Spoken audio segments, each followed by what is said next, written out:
This channel does not promote any violent, harmful, or illegal activities. All content provided by this channel is meant for an educational purpose only. এই আরজিকর কাণ্ডের পর AIIMS পুরো তাদের যে নিরাপত্তা ব্যবস্থাটাকে একদম ঢেলে সাজিয়ে নিল। এখন এইমস পুরো নিরাপত্তার মডেল। বাংলার হাসপাতালগুলো কিন্তু এখনো ওই নিরাপত্তা দিতে পারছে না। দেখুন, দিতে পারছে না। এবং ঘটনাটা খালি আরজিকরের পর থেকে প্রশ্নটা উঠে এসছে এমন নয়। আমাদের মনে আছে 2019 সালে এসএসকেএমের ভেতর হয়তো কোনো ধর্ষণের ঘটনা নয়, কিন্তু ডাক্তাররা, জুনিয়র ডাক্তাররা ভেতরে মার খেয়েছিলেন। তারপর সেখানে দীর্ঘদিন জুনিয়র ডাক্তারদের কর্মবিরতি চলে, গোটা রাজ্যের সরকারি হাসপাতাল মেডিকেল কলেজে চলে। এবং তখন মমতা বন্দ্যোপাধ্যায় জুনিয়র ডাক্তারদের সঙ্গে বসে মিটিং করে একাধিক প্রতিশ্রুতি দেন তাদের নিরাপত্তা ব্যবস্থাকে ঢেলে সাজানোর জন্য। সেই যে প্রতিশ্রুতিগুলো দিয়েছিলেন 2019 সালে, তার যদি অর্ধেকও উনি ফুলফিল করতেন, তার যদি অর্ধেকও পূরণ করতেন, তাহলে আজকে তিলোত্তমাকে এরকমভাবে ধর্ষিতা হতে হতো না, খুন হতে হতো না আরজি করে। সুতরাং মুখ্যমন্ত্রী বা বাংলার সরকার দীর্ঘদিন ধরে সুযোগ পেয়েও তারা এর সমাধান করছেন না, তারা এর সমাধান করতে চান না বলে। দীর্ঘদিন ধরে ভারতে জঙ্গিদেরকে বিস্ফোরকের তথ্য দেওয়া হচ্ছে, প্রশিক্ষণ শিবির চলছে অসমে। ভারত সরকার কিছুই জানে না।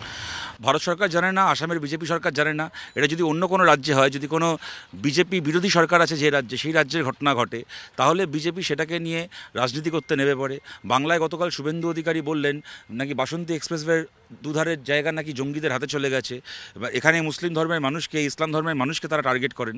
কিন্তু তাদের শাসিত রাজ্য, তাদের রাজ্যের সরকার, দেশের সরকার তাদের, সেখানে এই ধরনের জঙ্গিদের স্লিপার সেল চলছে, প্রশিক্ষণ শিবির চলছে।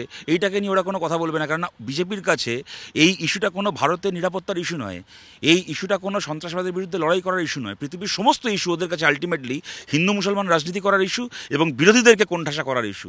এই মানসিকতা থেকে বেরিয়ে এসে যদি ভারত সরকার সত্যিকারে সন্ত্রাসবাদ দমন, জঙ্গি দমনের জন্য উদ্যোগ নেয়, ভারতের সমস্ত রাজনৈতিক দল সরকারের সঙ্গে থাকবে। কিন্তু সরকারকেও ওই মনোভাবটা, ওই মানসিকতা, ওই চেষ্টাটা করে দেখাতে হবে। শুধু পুরুষ নয়, মহিলাদের নামেও জাল পাসপোর্ট তৈরি হচ্ছে ভারতে, এবং চক্র একটা কাজ করছে, পুলিশ সূত্রে এমনই খবর। আরে জাল পাসপোর্টের আবার পুরুষ মহিলা, তার রোগা মোটা ফর্সা লম্বা বেটে কি যায় আসে?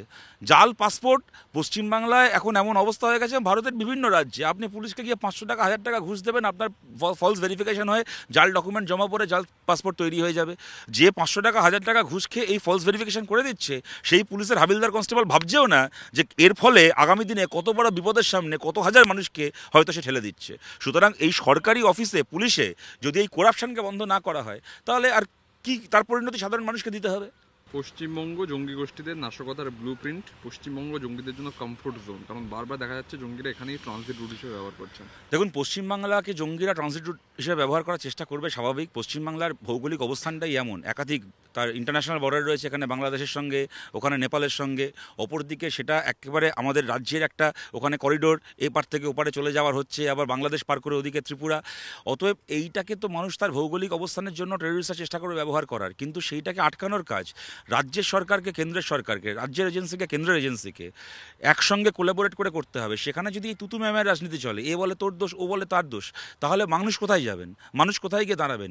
অতীতে যতবার, দেখুন আমাদেরও তো যখন সরকার ছিল রাজ্যে, কেন্দ্রে আমাদের বিরোধী সরকার ছিল, কিন্তু জঙ্গি দমনের প্রশ্নে, সন্ত্রাসবাদীদেরকে চিহ্নিত করে তাদের বিরুদ্ধে ব্যবস্থা নেওয়ার প্রশ্নে কোনোদিন তো আমাদের সরকার, কোনো কেন্দ্রের সরকার আমার শত্রু না বন্ধু সেই বিচার করেনি।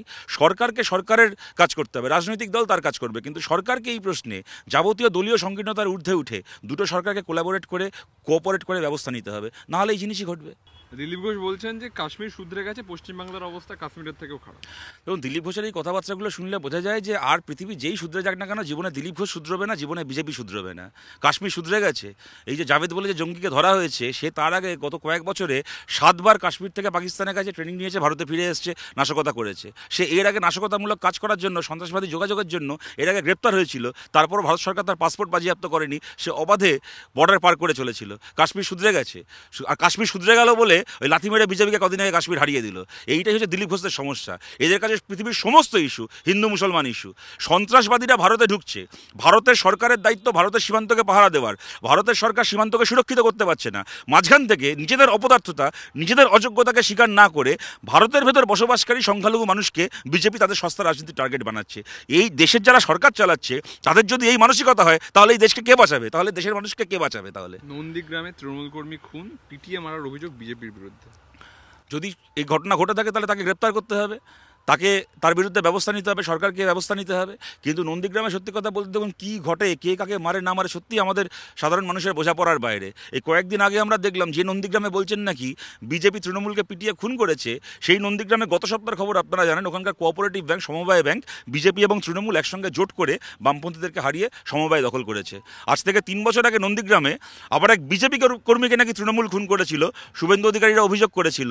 শুভেন্দু অধিকারী কয়েকদিন আগে সেই তৃণমূলের যে লোকটা খুন করেছিল ওর নিজের দলের কর্মীকে, তাকে কদিন আগে মোহাম্মদপুর পঞ্চায়েতের প্রধান বানিয়েছে। অতএব নন্দীগ্রামে কি ঘটছে না ঘটছে, মানে সত্যি এটা আমাদের বোধের বাইরে। এটা বাস কিনে বিপাকে পড়ে গেছেন বাসের মালিক, তার কাছ থেকে মিনিমাম 50,000 টাকা দাবি করছে। করবে না কেন? তৃণমূল প্রভাবিত ইউনিয়ন মানে কি? সেটা শ্রমিকের অধিকার বুঝে নেওয়ার ইউনিয়ন, সেটা শ্রমিকের রক্ত শোষণ করার ইউনিয়ন, তোলাবাজি করার ইউনিয়ন। তোলাবাজি না করার থাকলে কে তৃণমূল করবে? তৃণমূল পরিচালিত ইউনিয়ন তার যা কাজ তাই করেছে, স্বাভাবিক কথা। হাইকোর্টের নির্দেশে বেআইনি হোর্ডিং খোলার কাজ শুরু হয়েছে বিধাননগর পুরসভায়, কিন্তু সব হোর্ডিং খোলা হবে কিনা তা নিয়েও সংশয় দেখা যাচ্ছে। কোর্টের অর্ডারও কি মানা হবে না? 90% বেআইনি হোর্ডিংয়ে তো দেখবেন তৃণমূল কংগ্রেসের সমস্ত ব্লকের নেতাগুলো দাঁত বার করা ছবি, মাথার উপর মমতা বন্দ্যোপাধ্যায়, অভিষেক বন্দ্যোপাধ্যায়ের ছবি, দাদার অনুপ্রেরণায়, দিদির অনুপ্রেরণায়, পিসির হ্যাপি বার্থডে, ভাইপোর হচ্ছে হ্যাপি অ্যানিভার্সারি। 90% বেআইনি হোর্ডিং তো এরকম হোর্ডিং। এবং বেআইনি হোর্ডিং মানে কি? বেআইনি হোর্ডিং মানে যে হোর্ডিং থেকে পুরসভা রেভিনিউ পায় না, তার মানে এই নয় যে কেউ রেভিনিউ পায় না। ওই পুরসভার মেয়র, পুরসভার কাউন্সিলরই আবার তৃণমূলের পার্টি অফিসে বসে আর নিজের বাড়ির বৈঠকখানায় বসে ওই হোর্ডিং বাবদ পয়সা নেয়। সুতরাং যে হোর্ডিং আইনের চোখে বেআইনি, সেই হোর্ডিং তৃণমূলের পকেট মানি, সেই হোর্ডিং তৃণমূলের কাট মানি। অতএব সংশয় দেখা দিচ্ছে। কিন্তু যদি হোর্ডিং খোলা না হয়, হাইকোর্টের নির্দেশকে যদি অগ্রাহ্য করা হয়, তাহলে এই পুরসভার মেয়রকে, চেয়ারপারসনকে, কাউন্সিলরদেরকে গ্রেপ্তার করার নির্দেশ কি হাইকোর্ট দেবেন? যদি তারা একটা উদাহরণ সেট করেন, একটা ব্যবস্থা নেওয়ার উদাহরণ সেট করেন, তাহলে কারোর ক্ষমতা হবে না হাইকোর্টের রায়কে এরকমভাবে অবজ্ঞা করার। নাহলে হাইকোর্টের রায়কে অবজ্ঞা করার প্রবণতা বাড়বে পশ্চিমবাংলায়। প্রশ্ন, মুখ্যমন্ত্রীকে নীতিন গাডকারি একটা চিঠি দিয়েছেন, অনেক জায়গায় রাস্তার লেন 2 থেকে 4 হওয়ার কথা, জমি জটে হতে পারছে না পশ্চিমবাংলায়। এটা সরকারের, দুটো সরকারের কথা বলে এটাকে মেটানো উচিত। আমরা সেই সময় বলেছিলাম মমতা বন্দ্যোপাধ্যায়কে যে জমি নিয়ে আপনি যে রাজনীতি করছেন, এই রাজনীতির পরিণাম হচ্ছে এরপরে যদি কোনোদিন আপনি মুখ্যমন্ত্রী হন, তাহলেও দেখবেন জমি জটে রাজ্যের অর্ধেক ভালো কাজ হবে না। এখানে আরাবুল আর অনুব্রত মণ্ডলদের জমি পেতে কোনো অসুবিধা হয় না। তারা গৃহস্থের জমি, বাড়ি, উঠোন যেদিকে তাকায় সেটা তাদের পকেটে ঢুকে যায়।